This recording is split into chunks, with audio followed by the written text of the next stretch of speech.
Good morning po. Kamusta na po kayo? Purihin ang Panginoon sa umagang ito ng Friday, November 3, 2023 sa na namang edisyon ng Morning Devotion ng ating matutunghayan sa umagang ito mula po dito sa Crossroad United Methodist Church. Ang aking pong ibabahagi ay makikita natin sa unang Pedro chapter 4 verse 10 ang sinasabi, bilang mabuting katiwala ng iba't ibang kaloob ng Diyos, gamitin ninyo ang kakayahan tinanggap ninyo sa kakapakinabang ng lahat. Ang title po ng ating morning devotion for this morning is Serving God, Serving People. At meron po akong mga puntos na ibabahagi sa bawat isa sa atin para sa umagang ito ng ating morning devotion. Una, God give each one a spiritual gift to serve other. So, bakit po ba tayo binigyan ng spiritual gift na pinagkaloob sa atin ng Espiritu Santo upang maipaglingkod natin sa iba?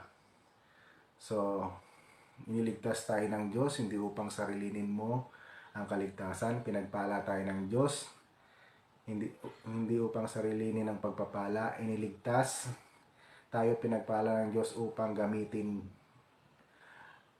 ninyong instrumento para sa pagliligtas at pagpapala sa iba. Pangalawa, God gives each one a spiritual gift to serve others so that He will be praised.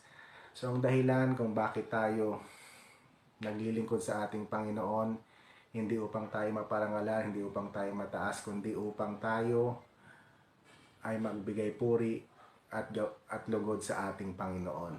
So, the reason why tayo ay gumagawa ng kabutihan, hindi para sa ating sarili, kundi para mag-glorify, may taas ang pangalan ng ating Panginoon. Lastly, Christ's power sustain us in using our spiritual gift to serve other. So, kuminsan dumarating sa atin yung pagkapagod, pagkapagal sa paglilingkod natin sa ating kapwa. So, ang Diyos ang ibibigay sa atin ng lakas, ang ibibigay sa atin ng inspirasyon upang makapagpatuloy tayo na maglingkod sa Diyos at sa ating kapwa. At sa pamamagitan yon, makapagpatuloy tayo na mapapurihan at maparangalan ang ating Panginoon. So, marami pong salamat. Dumako po tayo sa prayer time. Tayo ay manalangin. Aming Diyos na makapangyarihan sa lahat, salamat po sa umagang ito ng Friday dahil muli mo kami binangon at binigyan ng panibagong buhay at kalakasan sa mga oras na ito, sa lahat ng mga nakikinig, nanonood, sa kanilang tahanan. Katagpuin niyo po sila at nawa ay meron po silang natutunan, meron po silang tinanggap buhat sa iyo para sa aming morning devotion sa umagang ito. Na maglingkod sa iyo, hindi lamang natatapos sa iyo, kundi maging sa aming kapwa. Salamat po, patnubayan niyo po kami sa buong maghapon, ingatan niyo po kami, patuloy ka naming maranasan at huwag niyo po kaming pababayaan. Ito po ang aming panalangin sa pangalan ni Jesus na aming Panginoon. Amen. Ayan, natapos na naman tayo sa isa na namang edisyon ng morning devotion para sa umagang ito ng Friday. And I hope na meron po tayong natutunan.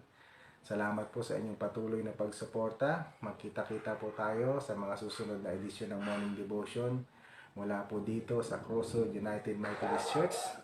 Ito po ang inyong lingkod, Pastor Moses.